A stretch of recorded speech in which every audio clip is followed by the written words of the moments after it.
All right, ladies and gentlemen, it's time for the one and only world famous Rich Wilson show. That's right, folks. It is now time to get this show on the road. Starting a little bit late tonight, by like a couple minutes. Let's get the show started, shall we? Ladies and gentlemen, welcome to the world famous Rich Wilson show. Hey, ladies and gentlemen, welcome to the world famous Rich Wilson show. I'm Rich Wilson, and you're not. Yeah, we're a little late, just a hair. I forgot to bring this back up. I ran an update on the broadcasting software, and unfortunately, when we did that, it caused all kinds of things to just go nuts. Literally, it caused a bunch of stuff to go nuts. So, of course, we had to try to get it straightened out. Dave and myself, Dave's the man, trying to get this straightened out. And it just took forever. All right, cool. It shows that we're live over there now. I'm just over here making sure I'm live on everything that I'm supposed to be live on before we get started. By the way, folks, if you haven't noticed, if you look in your screen, you'll notice I'm wearing the Rich Wilson Show t-shirt. One of many shirts that we have. Actually, we have three. We have three. Oh, we need to mute that. That way I can have the news running in the background so I could see what we got going on. So, folks, anyway, how was your weekend? Mine was painful. I've been off the air since Wednesday, and the reason why I've been off the air since Wednesday is because I ended up with a massive tooth infection. Just a horrible tooth infection. My face swelled up twice the size that it's supposed to be. From over across my cheek up towards my eye and then across the other side. It was pretty brutal, pretty painful. Ended up having to go to the ER, but we got that squared away. All right, Dean. Oh, I'm sorry that your weekend was lonely. Really am. The other thing that we did in the process of all that, in the process of me getting, and by the way, new coffee mugs. Got those too. Oh, and by the way, if I get some random guest fur creature that pops up, thank you, Dean, that pops up on screen, my cat is retreated to the upstairs, and she may make an appearance during the show. Coffee is great in a Rich Wilson show mug, let me tell you. So anyway, in the process of all of this, we got two puppies. So trying to recover from this, we went out and got two puppies, and we've been working with them. And so me and the old lady, we're exhausted, but it's okay. I'm here to do a show. My infection has gone down. And then I got wonderful news today, folks. Absolutely amazing news today. My orthopedic surgeon has cleared me. Folks, I got the surgery in the beginning of December. We're in the middle of April. I was supposed to still be under direct care and limited operations all the way until June. It is mid-April, and I am cleared for my knee surgery. He literally told me, go out and start doing the things that you want to do. Just make sure you just keep an eye on your knee, and, because I already know if it starts to hurt, I stop or I slow down. But thank you, Dean. Thanks to my significant other being there as a support, and all of my friends and family who reached out to me during this entire time, and people on social media as well. Oh yeah, that's right. We got the puppies first, then the infection came. I keep getting that backwards. But anyway, we thanks to everyone definitely pulled through. Definitely pulled through. And it's great to know that I'm on the mend. Unfortunately, we have found out that I have arthritis. Go figure. But it is what it is. So let's get to some of the news, shall we? The news is brought to you by thericwilsonshow.com. That's right, thericwilsonshow.com. Go check it out. All kinds of stuff in the store. Like I said, I am wearing this one. Okay, I will attempt to show you what's on the back of this one. If I can. Can you see it? Hopefully you can see it. That's the Stop Fake Cake shirt.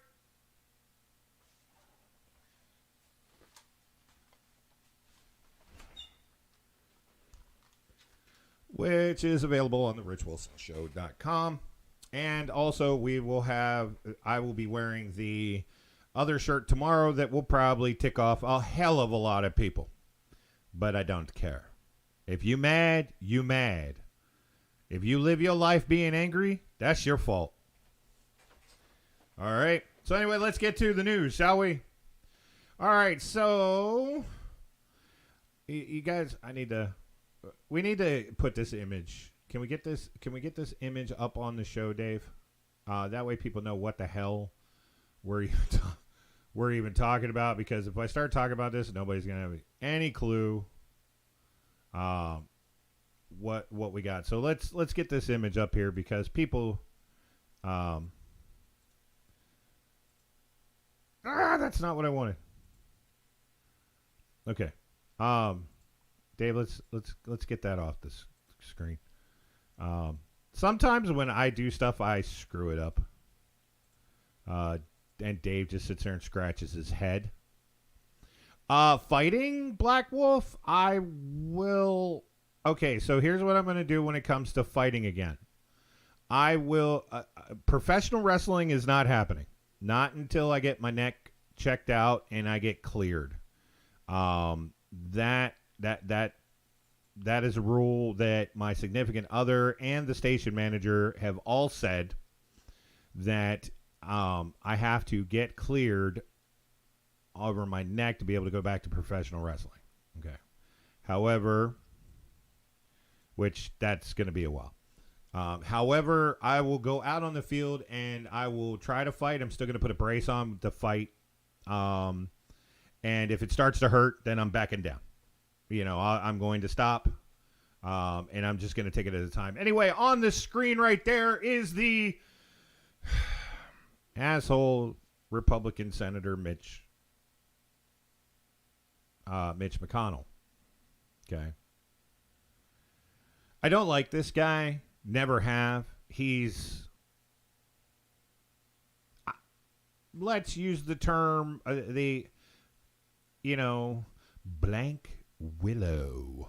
Blank willow. Anyway, Mitch McConnell aligned. Yay! I got Luna over there. Mitch McConnell, who has complained obsessively over the years about Democrats, management of wrestling, or maybe a referee. Wrestling manager or a referee? Yes, quite possibly that's what we're going to do. By the way, Luna, glad you're here on the show tonight. Mitch McConnell has complained obsessively about all the super PACs that the Democrats have when they donate millions and millions and millions of dollars into running for office, right? He's over and over again talked all about how bad they are. Well, Mitch McConnell aligned himself with his the Mitch McConnell aligned super PAC is booking $141 million in fall advertisements to help the Senate turn the Senate red. Staggering sum that sets the stage for a vicious battle over the chamber control. Here's the deal. Okay, I'm not going to go into all that because they go into talking about all the different states and all the different stuff like that. We don't need to get into all that. Okay, but here's the problem. Okay. Don't sit there and bitch about the other side doing something if you're doing it too. Okay, don't. That's a problem. Okay, I get it. Some people say it's unethical. Okay, but here's the problem. When you're fighting a game that you're losing, okay, ethics goes out the window. When you're in war, ethics go out the window. If it's within the rules, then do it. It's like ballot harvesting. Ballot harvesting actually isn't illegal. Technically. Okay, it's not necessarily technically either. It's not illegal. As long as none of your people are altering the ballots, your people can go out there and get mail-in ballots all day long and deliver them. You can. Most states, it's not illegal. But the Republicans were all complaining about the ballot harvesting by the Democrats, but didn't do it themselves. And then they claim, well, it's a matter of our ethics. Let me tell you something. If I was running for office right now, because I do plan on running for office, if ballot harvesting isn't illegal, then I'm doing it. Okay, corporate sponsors to get you into office is not illegal. It's not. And if it's so against your ethics, number one, why are you doing it? Number two, if it's such an ethical issue for you, then do it, win, and change the law so it can't be done. Now, yes, they're going to come back. Well, you're a hypocrite because super PACs are how you got elected. Yes, because the rules say I can, but I don't like those rules. I use the rules to get elected. Now I'm going to use the ability that I've got since I've been elected to get rid of those so we don't have to worry about that again. Okay? It's real simple. Ethics goes out the window when you're in a fight. There are rules in a fight, and you want to fight fair, you fight by the rules provided. It doesn't matter what your ethics are. Ethics go out the window like in a boxing match. You can have all the ethics you want. But I'm going to use Mike Tyson's reference and switch it around a little bit for this. Your ethics fly out the ring the moment you get a fist in the mouth. Okay? The reason why you have the reason why the Democrats are winning all the time and the Republicans are now losing is because the Republicans are standing on this, well, we have ethics and we're only going to go by our ethics, while the Democrats are using the rules and beating the crap out of them. Well, if you're getting the crap beat out of you, don't complain about it. Don't sit there and say, well, we're using our ethics. Well, because your ethics isn't winning a competition. Well, people should be electing us based on our ethics. Well, your ethics have been rather shady.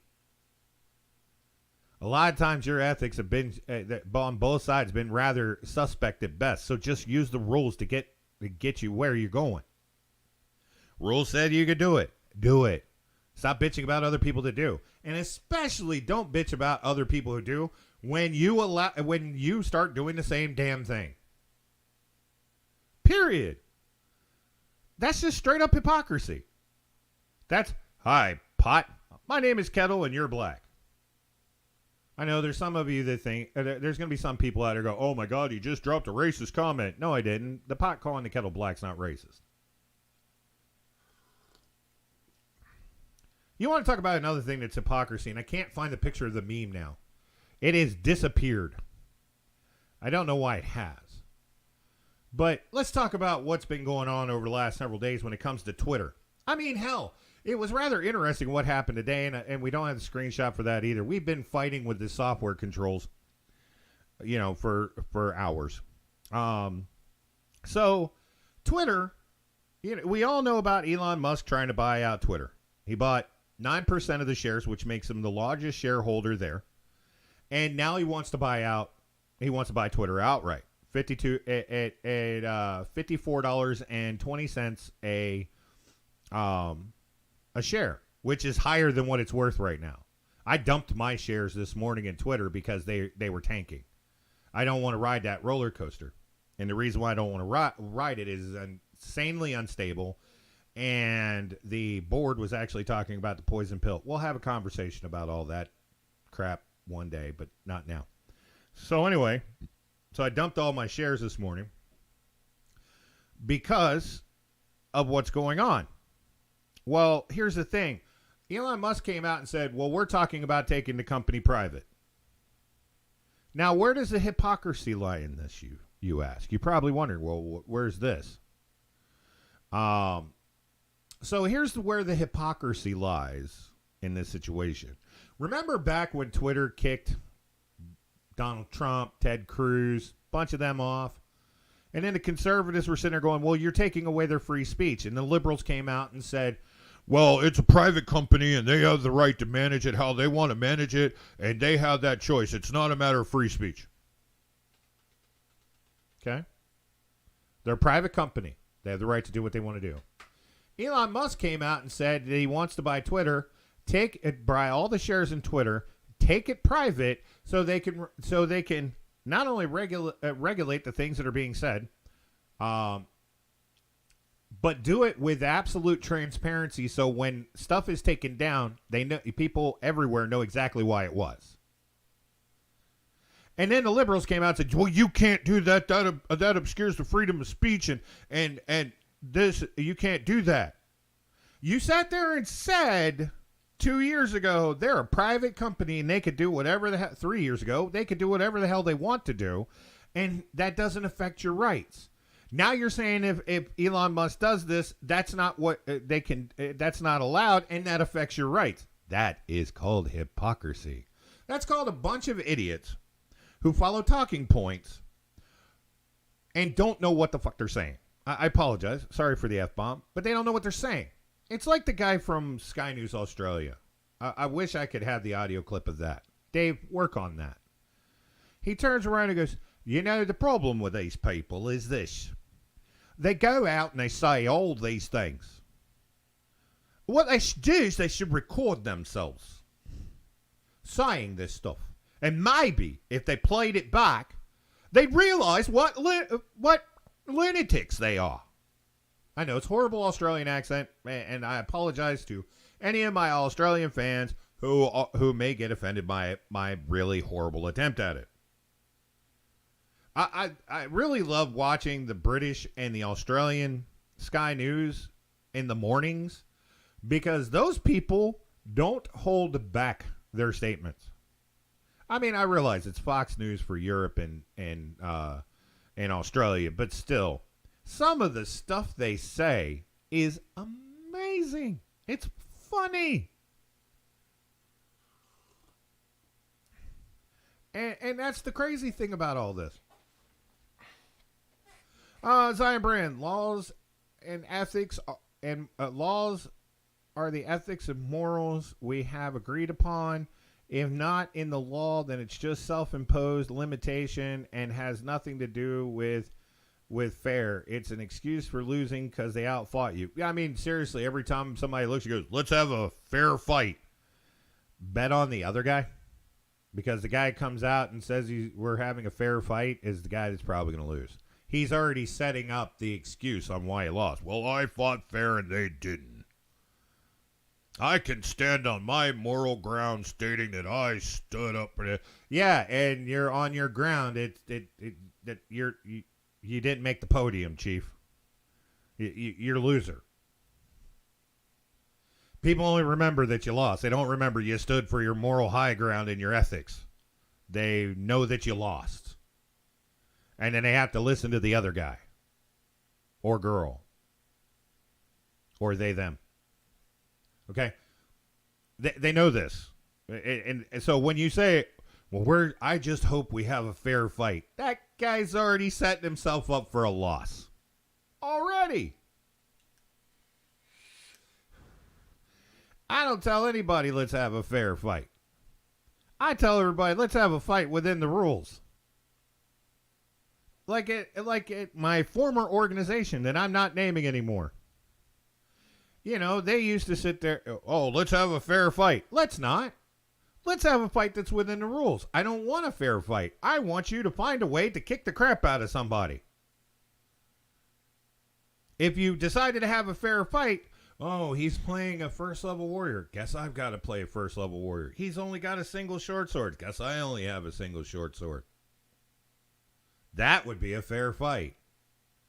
A fight by the rules is, well, he's a first level warrior and I'm a 6th level warrior and I get to have all this stuff and he don't. I guess he better figure out quick how he's going to beat me.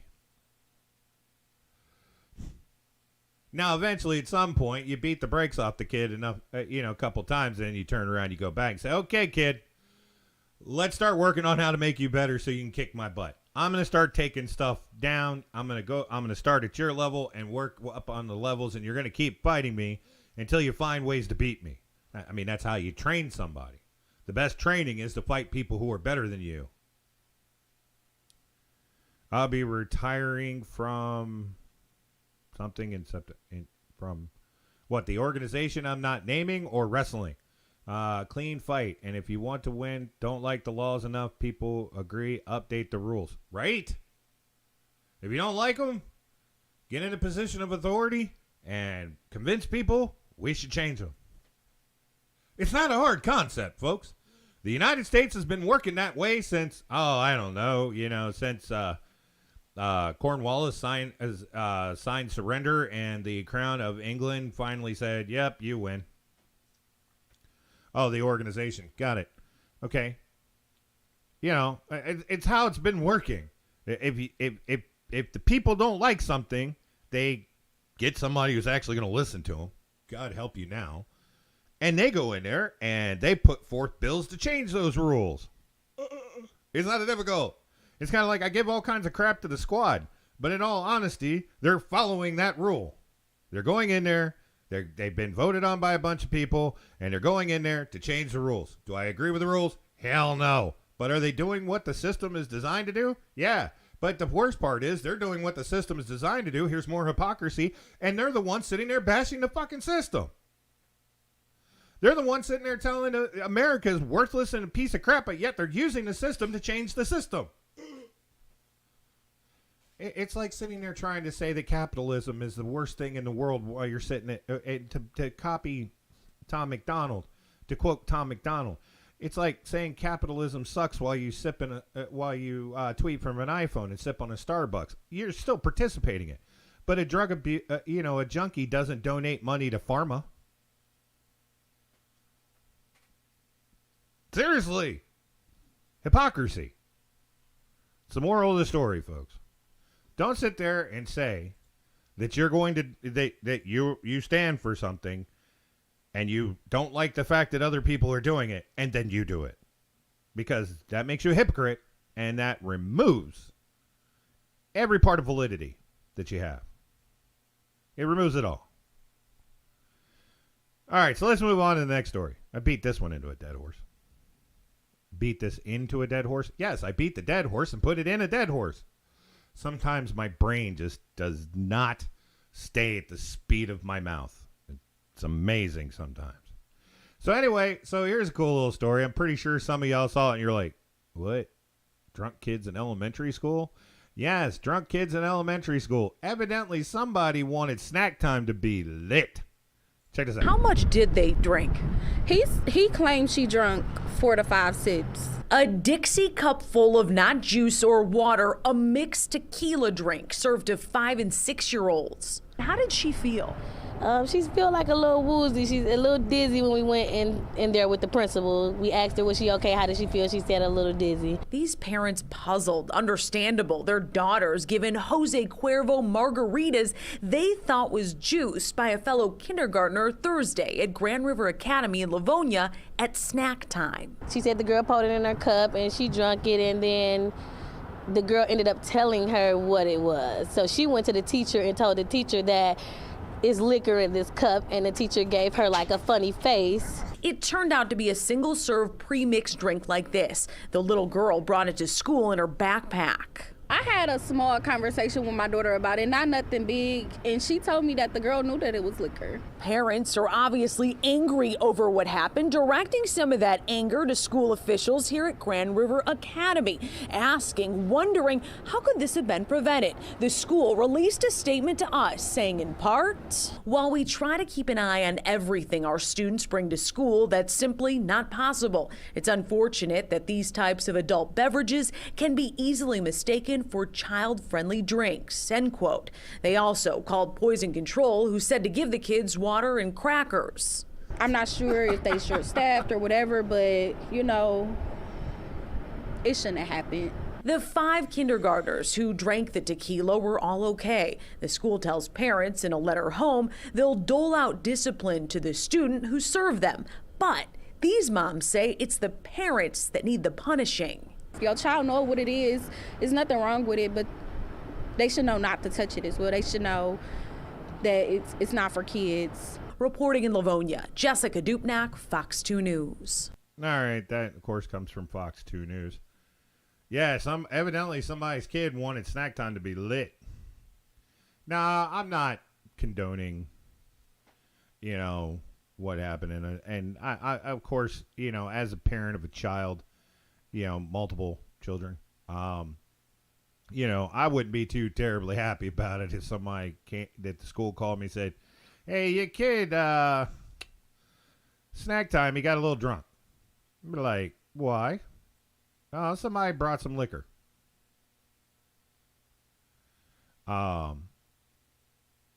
I like how, I know. So this lady that they interviewed, worst possible person to interview. I mean, there's nothing wrong with it, but the parents should teach them not to touch it. But there's nothing wrong with it. The lady, there's a whole lot wrong with it. When I got my little ones, my liquor cabinet is not reachable by them. In fact, half the time, a liquor cabinet's hard for reach for even me. That way, when I get drunk, I know not to have any more. Of course, then again, I don't really get drunk anymore. I don't drink that much, hardly at all. But the thing is, okay, there's a whole lot wrong with that. A whole lot wrong with that. Okay, first of all, why is your kid going to school? Why do you have your alcohol just sitting out where your kindergartner has access to it? Because I can tell you, having little ones, when you're drinking something that they don't know is, when you got, like, say you put it in a cup, right? And they look at the cup when you're not paying attention, and that looks like lemonade, pink lemonade. Kids are like, "Oh, that's something I could drink." First of all, you don't drink around your kids like that. Or if you are, you make sure they know, do not touch mom or dad's drink. Don't touch them. It's not for you. You will not like it. Okay? Don't. Put your shit away. Okay? Dean says, lock the fucking cabinets. I don't have to lock mine. Mine are out of reach. By the time my kids can get to that cabinet, we probably already had the discussion about heavily drinking, and becoming addictive. Zion Bryn, but there's the problem. Where is for a household where a kid can take an alcohol beverage to school?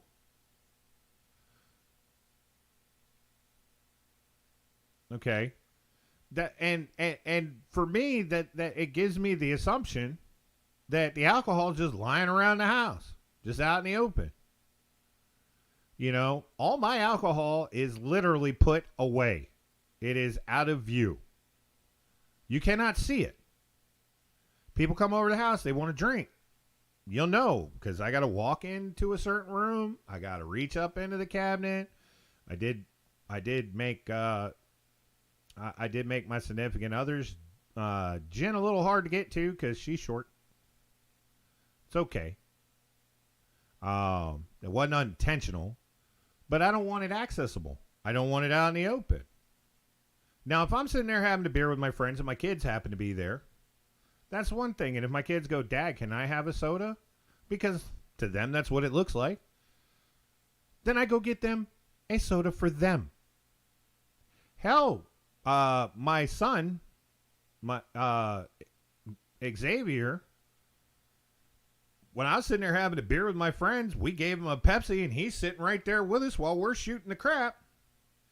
And he's drinking his soda while we're having a beer.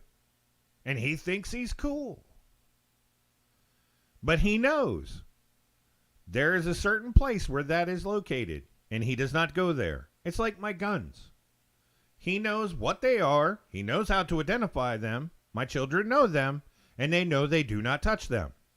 And if they find one out or in a place that they're not supposed to be, they know to immediately come and get me.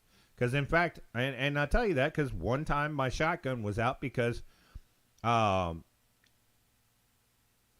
Yeah. Raquelia, or Aliana now, was cleaning the closet where my Mossberg sat and sat it out. My son walked in the room, saw it, immediately came into my office and said, "Dad, your gun is out." I'm like, "What?" And I went trudging in there to find out. Eric is over on Facebook. Eric says parents need to teach children to respect other people's shit. They do. If it's not yours, don't touch it. If you want to ask a question about it, ask. But don't touch it. Now, they said they're going to look into some reprimand for the student. No, they need to reprimand the parents. Somebody needs to go over and take a look at that house. Alcohol was out there for the kid to readily grab, throw in the bag, and bring to school. I like the fact that the school covered their ass on it, going, well, it's hard for us to distinguish because, you know, these things look like juice beverages the kids would have. Last time I checked, and understand my family's been in the liquor business for multiple generations, okay? Jose Cuervo does not make a children's juice. Jose Cuervo's logos are pretty damn obvious because they're all the same. The lettering for Jose Cuervo is identical on every single one of their ones. Okay. It's not difficult to identify Jose Cuervo's lettering. Any adult in this world, unless you live under a rock, can identify a Jose Cuervo logo. In fact, Dave, find me a Jose Cuervo logo, please. In fact, while you're looking that up, I'm going to look and see if there is any kind of differences in their imaging. Nope. I'm looking at it right now. There is multiple different bottles of Jose Cuervo. And guess what? Every single one is the same. Dave, let's bring that up. Let's show people.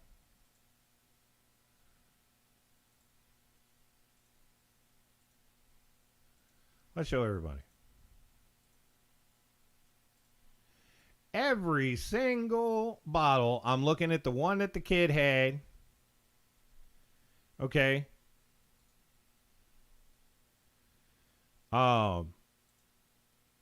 They're all, the lettering is identical. Everything on Jose Cuervo is identical lettering. So you can't even tell me, oh, well, it looks like something a kid could have. Really? Please tell me when Jose Cuervo started making juice boxes for kids. Because I don't think they do, folks. Literally every single Jose Cuervo logo, it may have a special, may have a couple different things. All of them have the exact same lettering font. Oh, in fact, did you? Okay, Dave's giving me the thumbs up. Fonts on Microsoft Windows for that specific lettering is called Cuervo text. That's how common that is. So again, unless you're living under some rock somewhere where you've never been around a bottle of liquor anywhere, you know what a Jose Cuervo logo looks like. You know. So don't give me that bullshit. That's the school trying to cover their ass. That's exactly what that is. No, somebody needs to go over there. Lurch, we grew up with weapons, alcohol, and red ass for touching stuff that wasn't ours. We did. That was the thing. If I grabbed something of my parents and took it to school and got caught, I got my ass whooped for it. I did. And I deserved it. Zion Bryn, didn't the parents check the bags? I used to not check my children's bags. I used to give them the opportunity until Xavier proved me wrong. And I decided at that point we were always checking his bags before he went to school, and then I carried that over with my other son. Some people don't drink, so maybe they're not familiar, but still, why is a child pouring drinks for another? That's the other thing I'm wondering. In the time that we live in, right? Because right now they're fighting over, because as of right now, you're not required to have a mask on an airplane now. But in the time we live in with a pandemic, why is the teacher sitting there looking at a child, seeing a child pouring drinks for other kids? And not going, well, and they didn't identify the names, kids. So I'm just gonna the girl, because they did say it was a female classmate. Jane, what are you sharing? No, Dean. She was talking about maybe the teacher doesn't drink, so they're not familiar. But Jane, what are you pouring in the other kids' glasses? Because usually. I remember one time I was in school and I brought a drink and I went to share it with just my friend and got told that if I was going to share it, I had to be able to share it with everybody. And it was a can of Coke. And I was like, crap, by the time I get done, you're going to have a teaspoon of Coke. I'm like, nah. I looked at my friend. I said, I'll buy you one. I'll get you one out of the vending machine later. I'll just drink it. Alcohol needs lock caps like trigger locks. Actually, the small bottles of Jose Cuervo have the same lids on them like medication bottles where you got to press down on it to turn it. A lot of alcohols do that.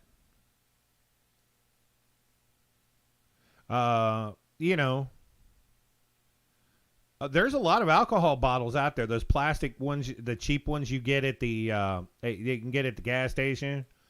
Those you have to press down on them and turn them like medication bottles, or even chemical bottles that you get to clean your house with and stuff. Some of them, like there's Jose Cuervo bottles where you actually have to push down on it. But those, no, what we refer to those in the club industry when I used to be a bouncer, those are called unspin it. You're too drunk. Except for United and American, who are somehow going to enforce it. Well, I mean, they can. They're a private company. They can make that mandatory. Real quick, if you don't know what I'm saying, a side topic there for a section.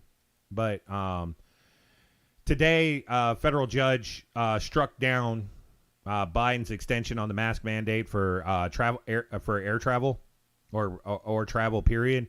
And, mass transit, which is air, bus, train, struck down the extension. So masks are no longer required. However, private businesses or private companies can still make masks mandatory. So if American and United are still, then they can. I'm pretty sure Southwest and Frontier don't give a damn because, they're full anyway. I mean, you're paying bottom rate prices to fly on their flights anyway.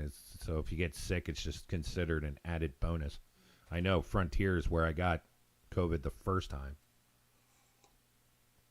Being one of only 5 Americans, and that's including the flight crew on the plane, it's kind of like playing Russian roulette with a semi-automatic, with a magazine.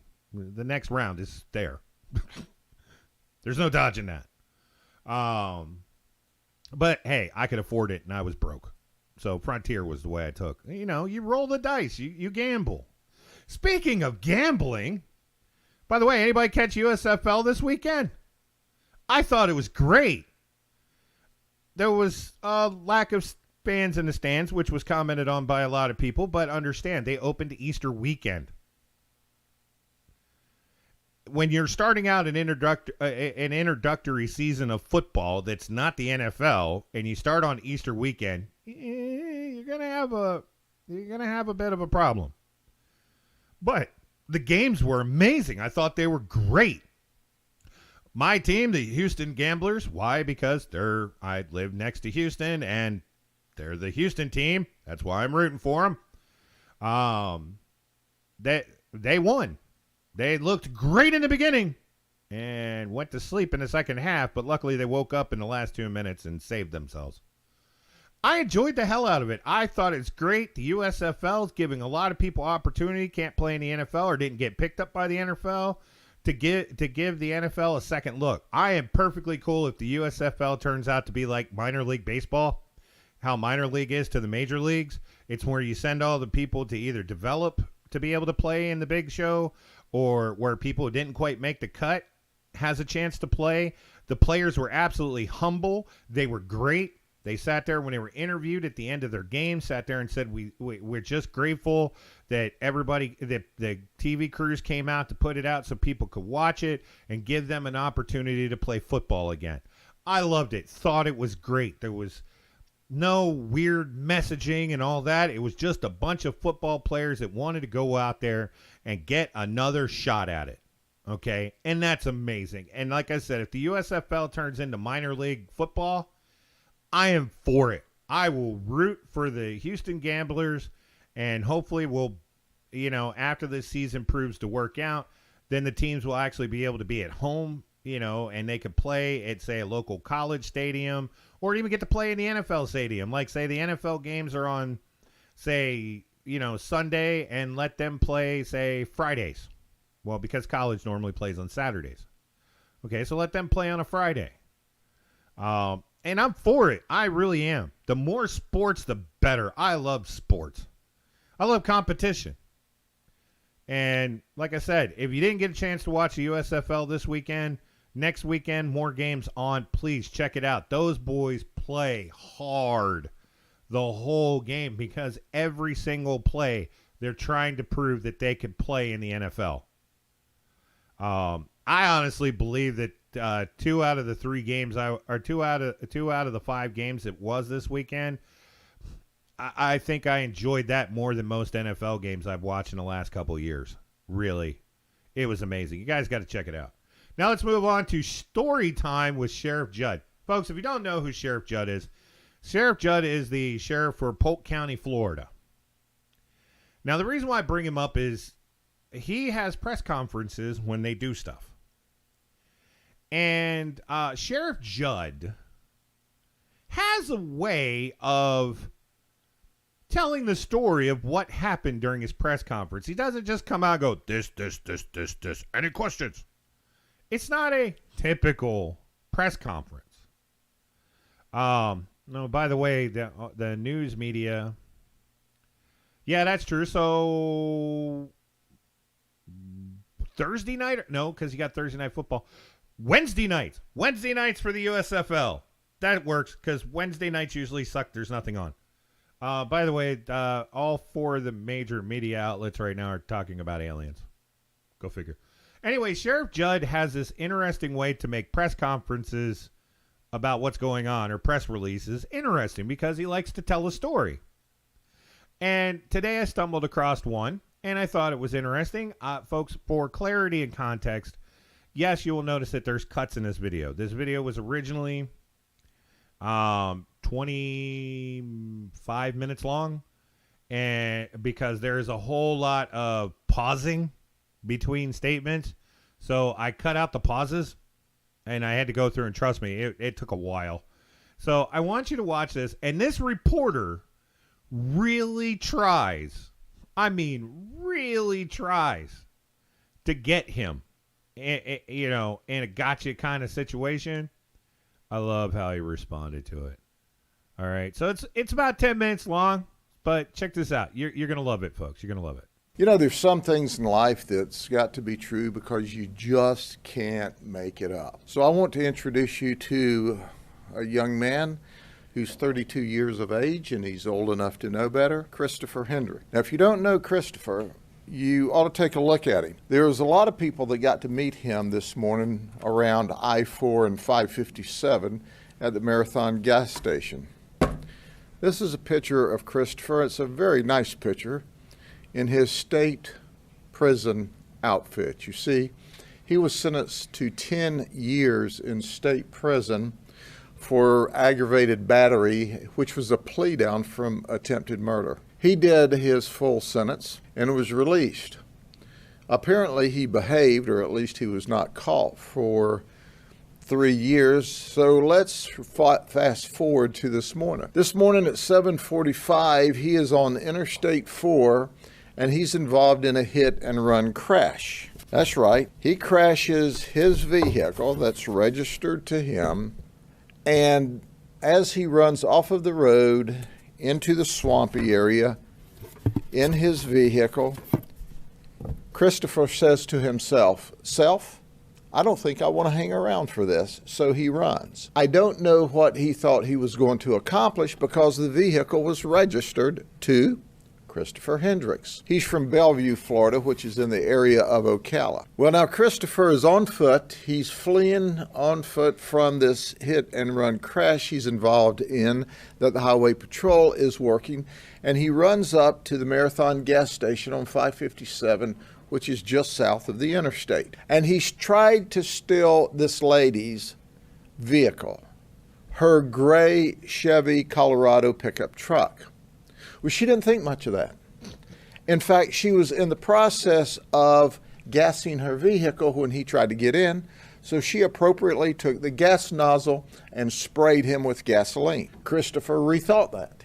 He decided that that was not the vehicle that he wanted, so he fled. Well, he ran immediately to a burgundy-colored van that was there, and of course the owner was not in the van, but he was up at the store. The owner said to himself, "Self, I believe Christopher Hendricks is trying to steal my van." So the man, who has a concealed weapons permit, promptly pulled out his firearm and extracted Christopher from his vehicle at gunpoint. He would have been totally justified if he'd have shot Christopher, but he didn't want to do that, and Christopher complied and got out of the vehicle.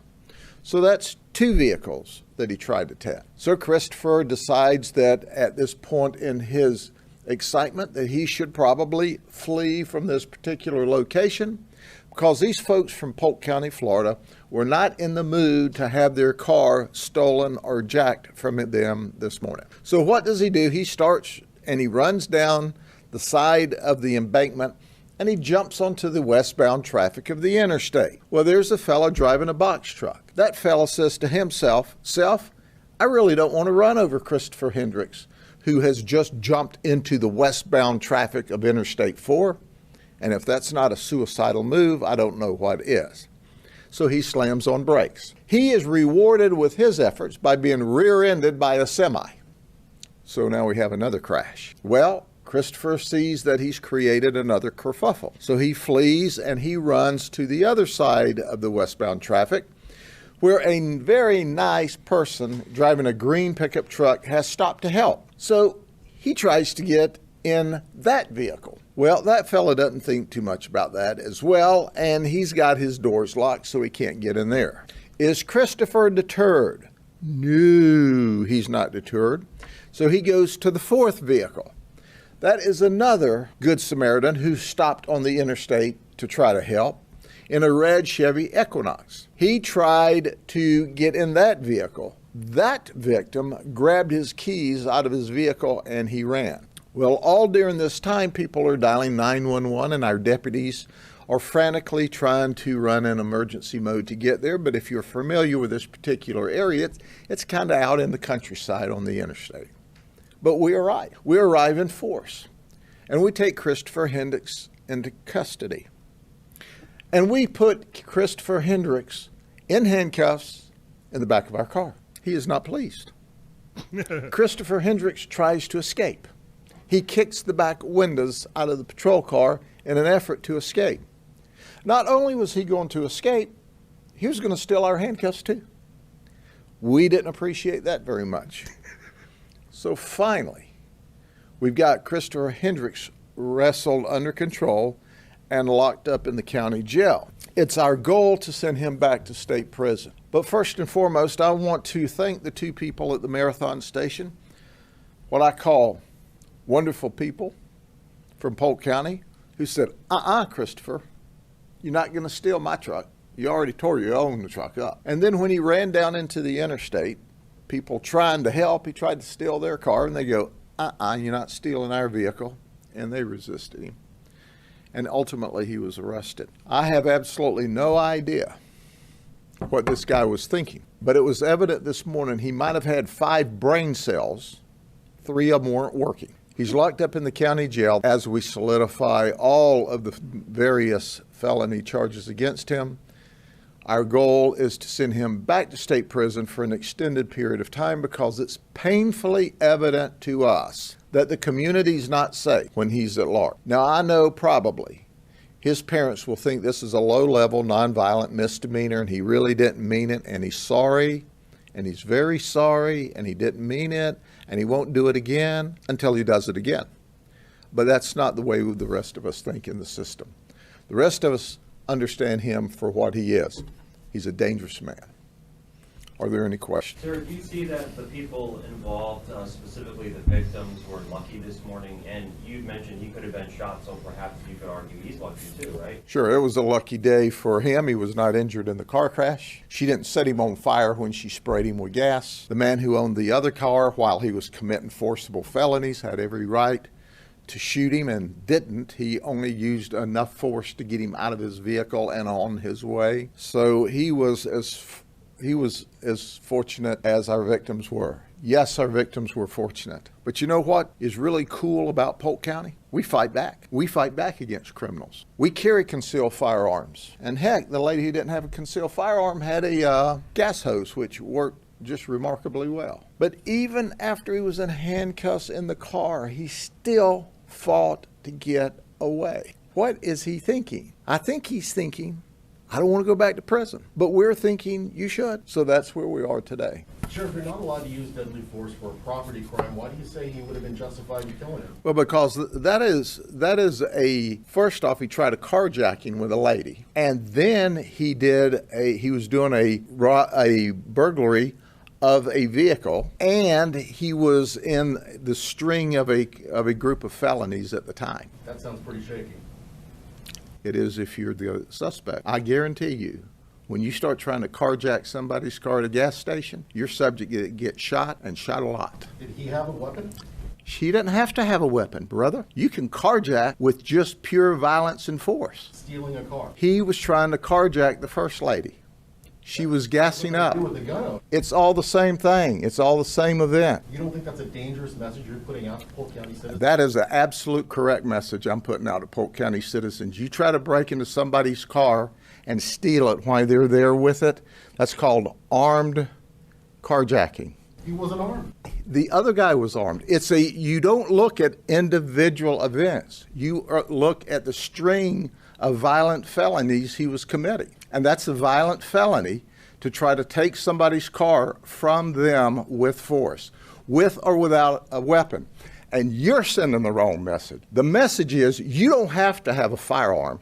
You don't have to have a knife to be a dangerous individual. And if you come to this county and if you use extreme violence to try to carjack somebody from their car, if you get shot, that's on you. You can protect yourself and your property. I think some attorneys would disagree with you, but you're the sheriff, so. I don't care. That's what the attorneys do. Attorney's attorney. But I can tell you right now, you come to this county and you do this string of violent stuff, you're blessed. You're blessed because that man up at that store had the right to protect himself. He had the right to protect his property. He had the right to protect that lady. That lady had the right to protect herself and her property. Come on, man. What's wrong with you? And then he goes down to the interstate, causes a crash, tries to break in and steal 2 more cars while they're occupied. You don't think there's a problem with that? They said they don't have a right to protect their property. That's what they did do. You were saying he should have shot him. I didn't say he should have. I said he could have, but he chose not to. Which was the correct choice, correct? The choice was that he used the force necessary to protect himself and his property. Had he used that force at the end of that string of violent felonies and encounters and attempted carjackings and stealing from people's cars while they're there in it with it, and subsequently tried to break into and did get into one car with a man in it, you can't break into people's cars and take it with them in it. You can't do that. Here's a message. Mind your business. Don't commit crime. Leave people alone. And if you end up in this shape, he needs to count himself very lucky today. You got any other questions? I do. President Trump tested positive for COVID-19. Why don't you or any of your staff in this building wear masks? I'm not going to answer that question. You have any other questions you want me to not answer? That's the only questions I have for you, Sheriff Judd. Okay. President Trump comes here. He don't have to wear a mask either. Have a good day. I like this guy. I really do. He makes the press conference interesting, and then the press guy tries to pull a MSNBC moment and totally just fails. And he's right. But let me do a quick bit of business here to clean up. So I want to thank Black Wolf 365 for following us. I want to thank Exalted for following us. Thank you very much for following us over there on Twitch. From my understanding, for those of you every once in a while that are experiencing a delay, I've been told multiple times that Twitch actually has the closest to real time of this show possible. But I mean, he is correct. Let me explain to you why he's correct. Why deadly force is authorized. People use this argument all the time when they're talking about Florida law, and they never get it right. If the only event was him trying to take a car, okay, and he didn't try to do it violently, then no, deadly force is not authorized. However, this man committed a string of felonies, and because of that, he has now become a danger to the populace. Whether you know he has committed multiple felonies or not is beside the point. Law enforcement, when they investigate this, see the string of felonies, see the fact that because you yourself, when you shoot them, are going to tell the cops that I felt threatened for my life. And when they see that a series of felonies have happened that were violent or escalating in violence by the time it got to you, then yes, they're going to say that you shot him in self-defense. Period. It's the totality of the circumstance, not the individual item. Understand that that's what they look at. Prosecutors, same thing. DAs, that's what they look at. The totality of the circumstances. Where did we see that situation wrong?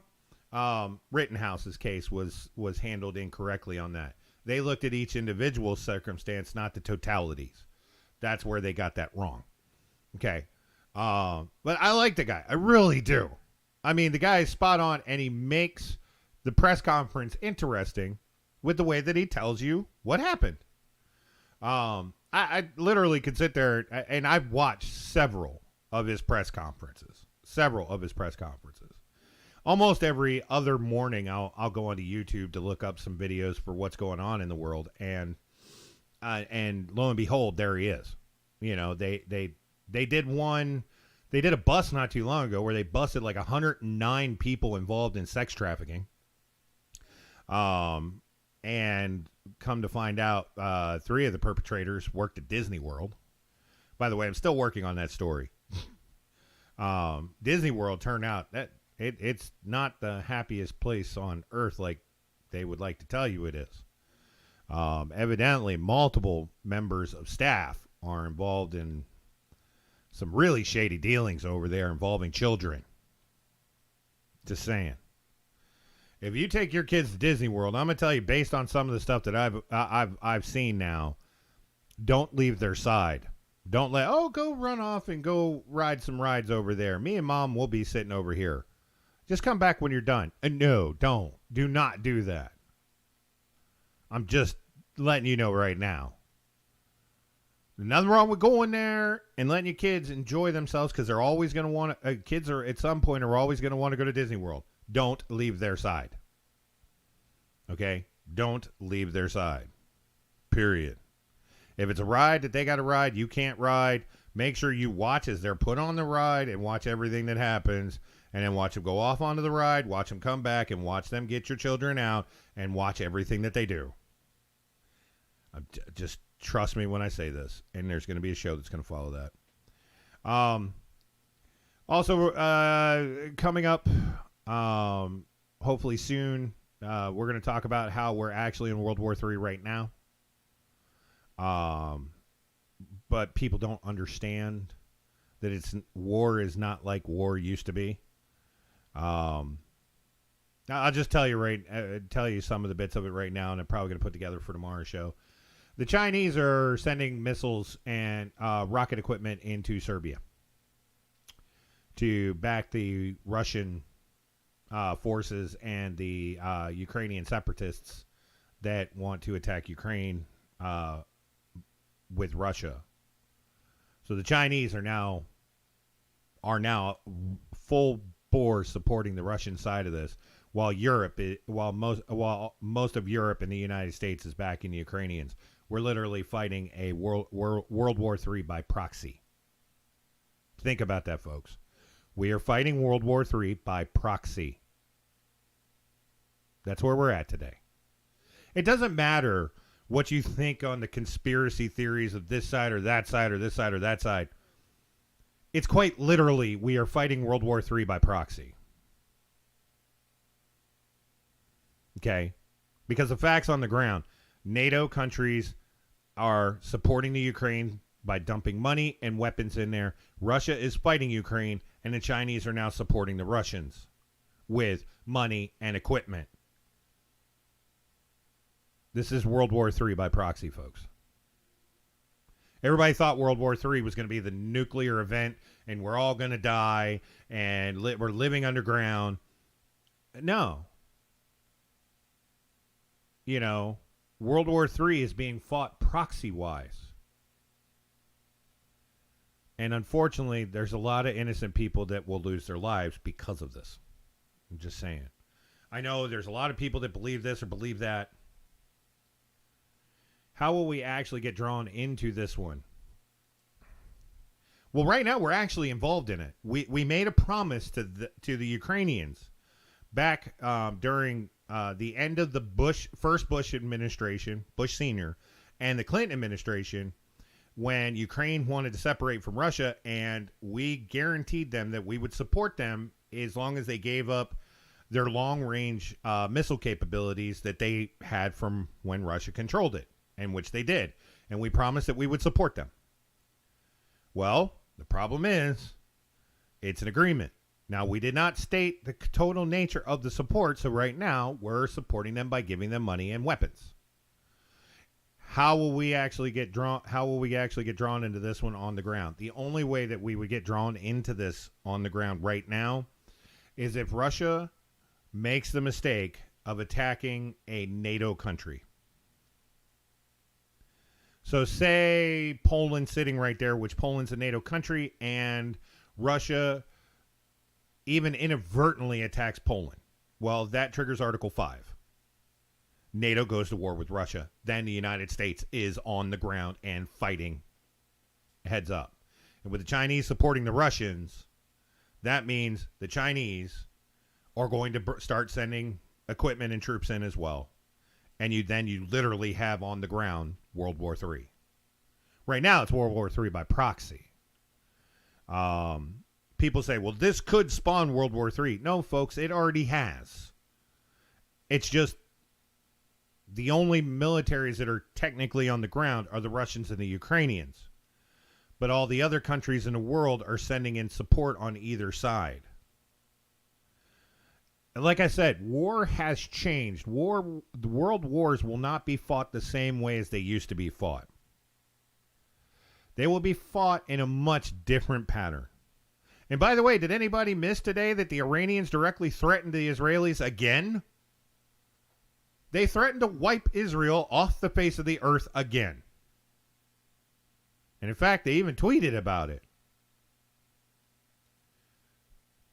But that's right. Certain Americans can't tweet, but, Hezbollah can. Yeah, the Iranians threatened to wipe Israel off the face of the map again. That was glossed over today. And of course, another update, inflation still on the rise. And we're looking at a possible next 2 to 3 years from now, we're looking at a recession. So there you go. All right, so that, folks, that's our show for tonight. Well, I mean, you know what? I don't have a meeting tonight. I normally do. But I can do that. If you guys want to call, that's up to you. You feel free to do so. Let me bring that up.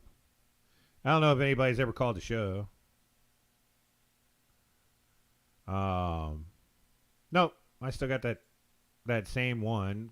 I deleted this message multiple times. But for some reason, it doesn't get deleted. Give me a second. I got to take that off. But so once again, let me tell you guys about, and then of course I got to turn that on, so then that way there we go. All right, so once again, let me tell you guys, folks, I don't know if you could see that very well, but there is the St. Javelin, the Protector of Ukraine coffee mug. I'm wearing the Stop Fake Hate shirt that has the Rich Wilson Show logo on the front of it, which you can get all of these at therichwilsonshow.com. But if you guys want to talk about anything, I'm looking at, now it's kind of like the shooting the shit, and phone lines are open if you guys want to call. What sucks is Russia can pull in Serbia and the Chechenians. Don't worry about the spelling. I understand what you're going. Chechenians is spelled a little weird. But most of the EU and NATO so poor Ukraine is on its own. No, the EU, the European Union is not as poor as people think it is. But right now the United States, as always, is sending the most amount of money. No, Germany could step up sending more.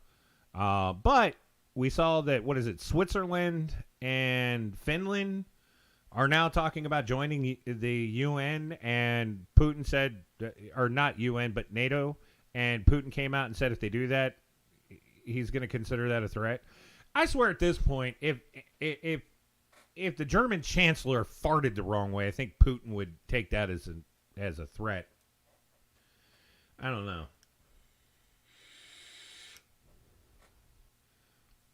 But not necessarily.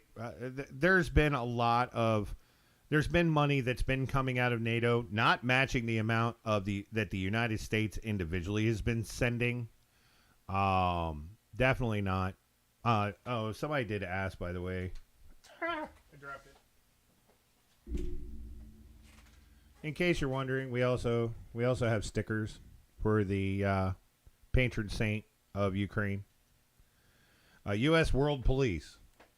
I don't necessarily call that U.S. World Police at this point. We are upholding the agreement that we did sign with the Ukraine when they separated to become their own sovereign nation. So it is an agreement that we made because Ukraine wanted to be sovereign, but they knew that they were going to need some kind of support for it. So the United States said, get rid of your nukes, get rid of your long-range tactical capabilities, and we'll back you up. So, I mean, in this situation, I wouldn't consider this a world police issue. The Middle East was the United States being the world police issue. Period. That's what that was. Okay. Back when I made that comment earlier today when I was talking about ethics and stuff like that.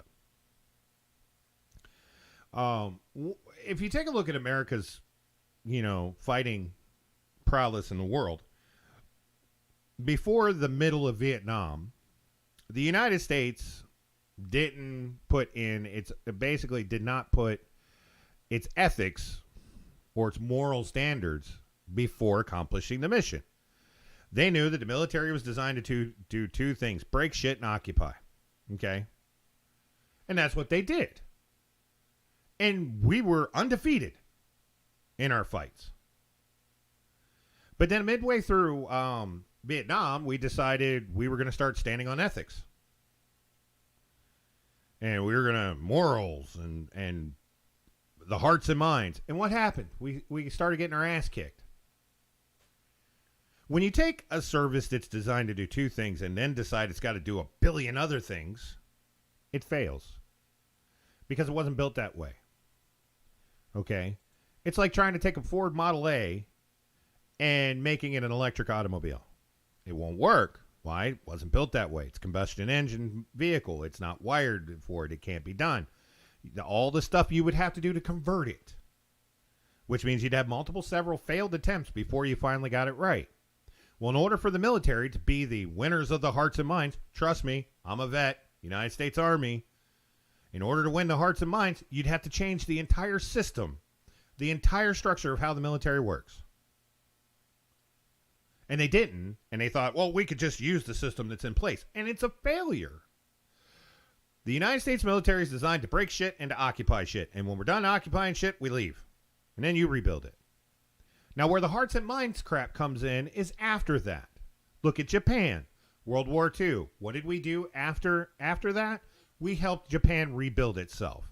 We helped Germany, at least the eastern side of Germany, rebuild itself. Okay? That's what we did. And you know what? They rebuilt, or no, not the eastern side, the western side. I apologize. I get my sides mixed up. Okay. East Germany turned into crap. Dean Lin. Don't let politicians fight the war, let the military fight it. Right. Exactly. I think somebody's trying to send me a message or something.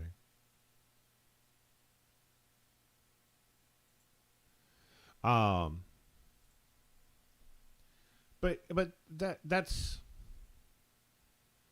you know, but that's why we would do that after the war. After the military is no longer occupying, we lead the civilians to stand up on their own, and poof. You know, we go in, we help support them, and we build a bunch of stuff. You know, we help them build a bunch of things, and then we move on with our lives. You know, but trying to do that at the same time, it doesn't work. It just doesn't work. Somebody asked me if I knew about the Biden. Our next story is about Joe Biden, the president of the United States, and a self-proclaimed gaffe. Need to stop that. Okay. So I'm going to play that for you. Once again, the show line is open, 352-585-9754. Feel free to give the show a call if you want. Let me go ahead and play this for you. Evidently our president, but we did rebuild largely through non-military means. Yes, because after Japan, we didn't rebuild. Yes, the Army Corps of Engineers did a lot of starting a lot of the build process. Then a lot of private contractors started, with the rest of it and helped Japan get up on its own and rebuild itself. Same thing happened with West Germany. Military Corps of Engineers started rebuilding stuff, and then the private contractors came in and started building that stuff as well and teaching the Germans how to rebuild their country. And guess what? They thrived. And then eventually the wall came down. The wall came down. The East Germans finally were able to get to West Germany. Their economy collapsed temporarily because of the influx, because the Russians completely, neglected East Germany. But eventually, through rebuilding and a lot of work, Germany became one of the most successful countries in the world. They need to do that with Puerto Rico. You're right. We need to help out Puerto Rico. There's a problem with helping out Puerto Rico. I have a lot of friends that are Puerto Rican, a lot of friends that are from that region. The problem is there's a lot of leadership people involved in Puerto Rico that aren't exactly on the up and up. Accuse the United States of a lot of things when the United States is trying to help them, and taking a lot of the money and the resources for their own gains. The one thing we need to do is we need to help the Puerto Rican people establish their government and kick out the corruption, and then help them rebuild their country, rebuild their economic system, so that way they can get that done. I know that there was a stint where that was either passed or the process of. Yes, there was stimulus that was set to do that for them to help try to get their to get their economy back on track, because one of my friends that was a wrestler from Puerto Rico said the country was just in dire straits, and a lot of it was the corruption that was going on that was doing it. Lurch says they need to do that for the U.S. Not money. We did that for for the pandemic, and it's caused us to go into hyperinflation, and now we're in stagnation, which is going to take us into a recession. We dumped crap loads of money into a system when the goods were not there because they weren't being produced thanks to the pandemic, and it caused insane inflation. We need to take the Army Corps of Engineers and rebuild places. It's like I saw a video the other day of places, places. I don't remember. Zion could tell you about one that we're watching where it's the side of Detroit that used to be the like on the automotive side, and the place completely run down. That would be cool project. Send the Army Corps of Engineers in there to rebuild that section where it used to be. Reinstitute manufacturing facilities. And, rebuild that side of the city. There's lots of major cities that have a side that's completely gone. Send in the military and let the Army Corps of Engineers go and start building stuff. Get contractors involved. Let private contractors come in and start rebuilding stuff. I would love for the country to do that. That would be amazing. So even after World War II, the Corps comes in and is now seen as profiteering, but people got to understand.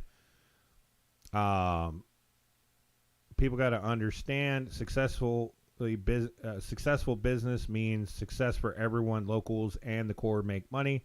I don't want the Army Corps of Engineers to make money. I don't. Now, if you're talking about the Peace Corps, okay. But I want the Corps of Engineers to make money. I want the Corps of Engineers to go out there, do their job, and teach other people how to do that job, and have private contractors come out there and build stuff. I like Luna's idea. College projects. Get your college, your engineering students, and your marketing students, and get these college students together and say, rebuild this section. Get together, confab, and put together a summit and rebuild this side of the city. Start with Detroit. Detroit used to be the gold standard for the country. Okay? Used to be the gold standard. And now it is horrible. Get these colleges together. Have the federal government go, we're going to put in a grant for you guys to go do this. Put together a program to do this. I mean, hell, you got, in Korea, they have a smart city. A smart city. Okay? It's not Seoul. It's an area that they built. The entire thing. The place is amazing. Now, I will say, you do, the cameras every corner of everywhere is a little annoying. We could go without that. But they literally built a smart city where every place that you live, smart controls, smart lighting, smart energy, their trash compaction and recycling techniques, and how they do this. Absolutely just amazing. How in the hell is the United States, who's supposed to be one of the leaders in this stuff, not even remotely close to this? How? We were the ones that made great things, made bold, attempts, put everything on the line to do stuff. And we're the ones that are falling behind even South Korea, a country that 50 years ago was, 50 years ago was almost in the dark ages. Japan and Korea now South Korea have smart cities. I mean, everybody keeps talking about green energy and all these different ways to make things more efficient. They've actually done it. But I'm not going to get started on electric cars because that's a hole we'll never see the end of. We'll be on here till midnight, at least Central Standard Time. Because that's not turning out to be the great clean deal that everybody thought it was going to be, or that the environmentalists thought it was.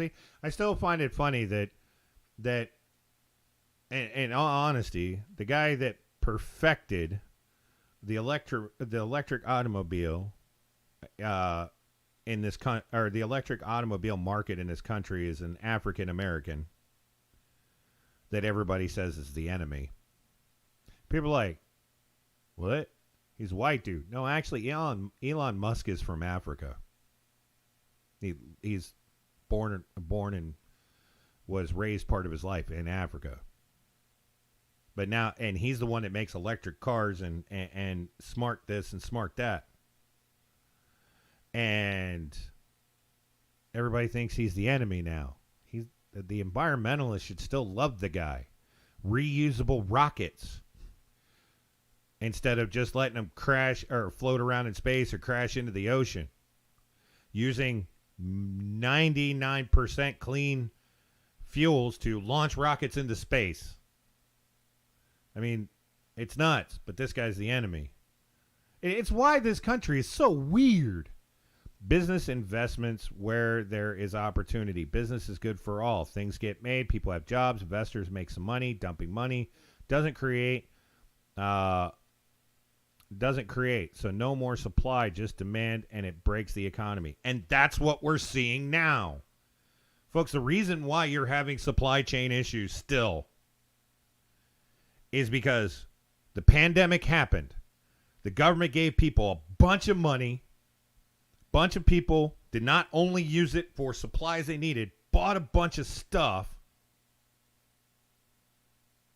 Okay. Nobody was there making the stuff or getting, or sending it out because they were at home because of the pandemic. So orders backlog. I know we solved this, or I saw this myself being a delivery guy, which because the demand was higher than what was available, prices skyrocketed. They still can't keep up with the demand that was already out there. Prices are still skyrocketed. And now they're having a hard time getting people to come back to these jobs. Our economy is in the toilet because people just dumped a boatload of money on the citizens and said, here, go spend it.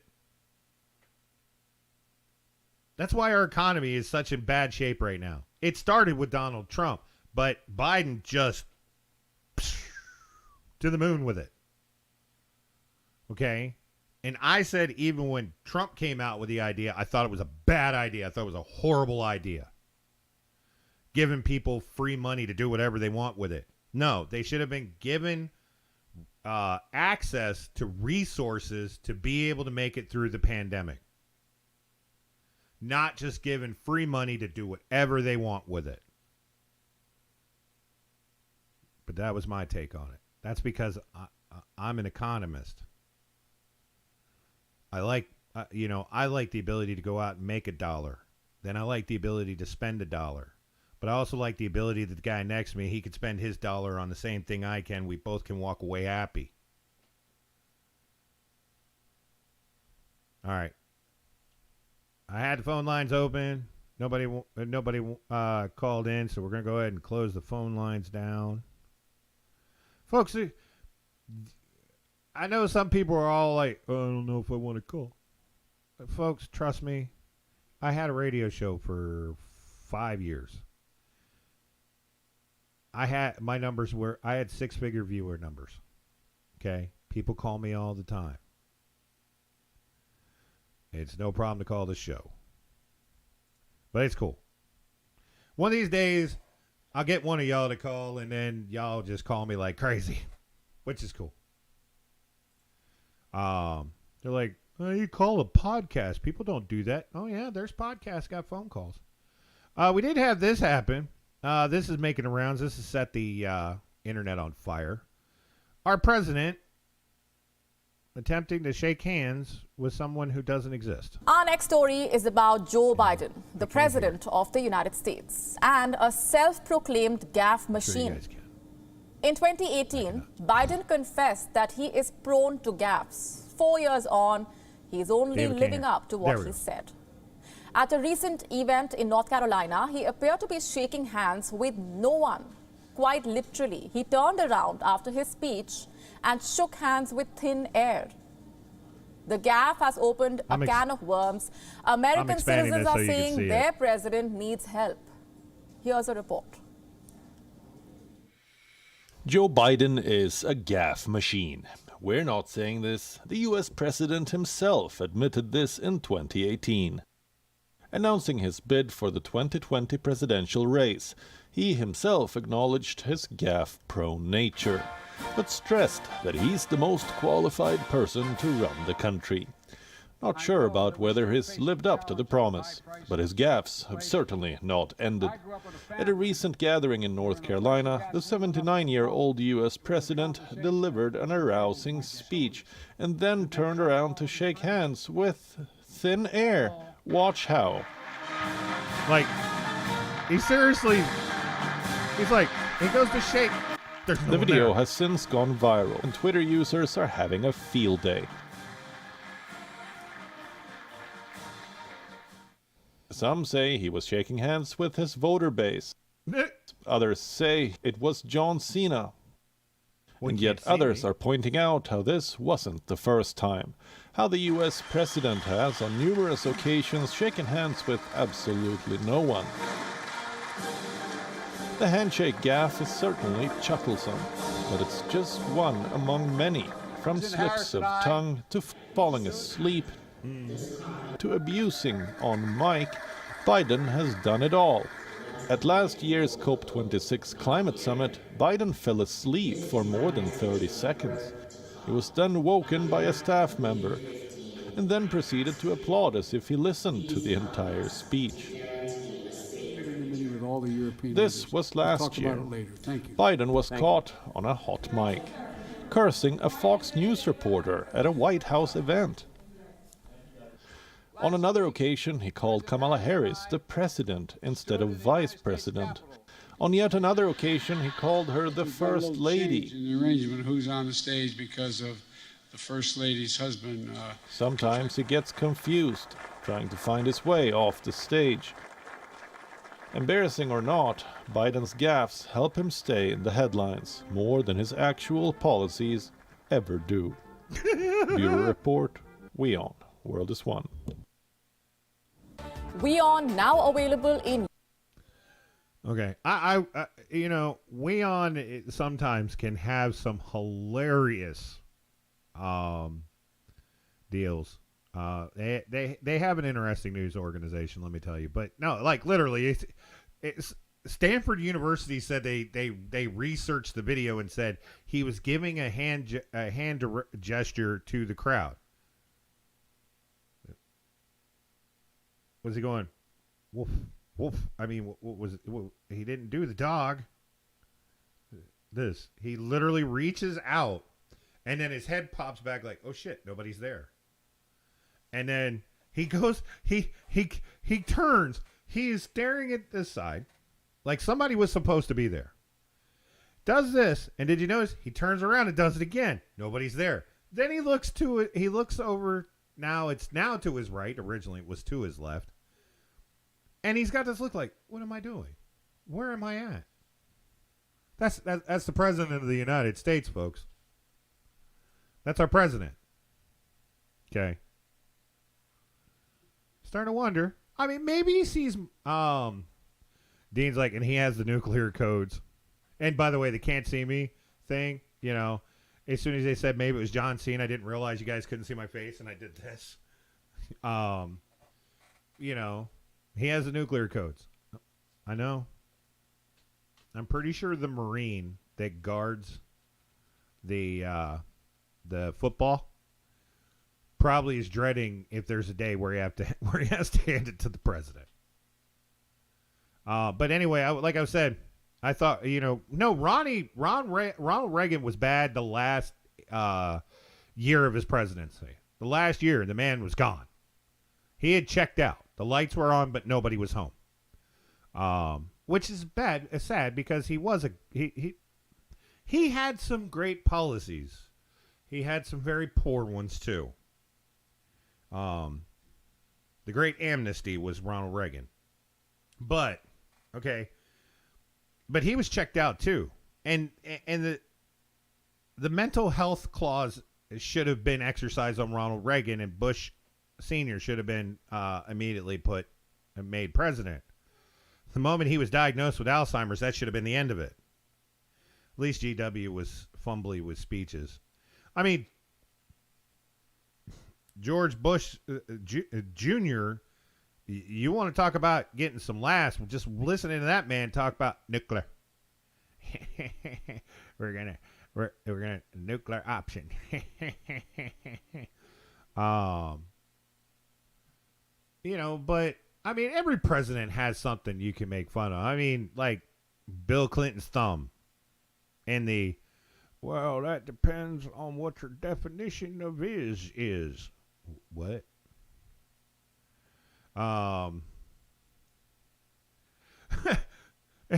Zion Bryn, says maybe he sees dead people. His foot's halfway in the door. And do you know that in a couple months he will be the oldest president in American history?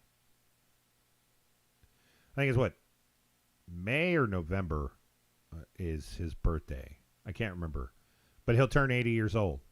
He'll officially become the oldest president in American history because we've had a president before that was 79. So he'll officially be the oldest president in American history. And the bad part about it is we still got till 2024. So we still got 2 more years. I'm starting to think we're going to see Ronald Reagan before he gets a second term. There's a lot of people out there that speculate. But anyway, I was saying before, and I kept getting off the point. Stanford did a study on the video. They said they studied it. And, oh, no, I did tell you this. And they said that he was making a hand gesture. He wasn't making a hand gesture. The man was reaching for nobody to shake their hand. Everybody saw it. Okay. Anyway, folks, that's the show for tonight. We're going to go ahead and call this a day. We went on for an hour and a half of just random-ass conversation for the last half hour. Guys, I hope you enjoyed the show. Thank you to everybody who clicked that follow. Folks, if you want to make sure you know when the show is coming on, make sure click that subscribe button, hit the bell for notifications. If you're over on Twitch, hit follow and make sure your notifications are turned on. And that way you know every time we're on. Hit like, and if you really love the show and you think other people should watch it, make sure you share this. Like when I go live, you want other people to check it out. Click share on the live link and share the link to your social media platforms, and that way other people can check out the show. Folks, for everybody here at the world famous Rich Wilson Show, I'm Rich Wilson. You're not, which is a good thing. Dave, thanks for everything. Again, Dave and me fighting in the trenches to make sure this keeps going on. All right, for everybody here at the show, we'll see you later. Have yourselves a good night. Bye-bye. What you just said is one of the most insanely idiotic things I have ever heard. At no point in your rambling, incoherent response were you even close to anything that could be considered a rational thought. Everyone in this room is now dumber for having listened to it. I award you no points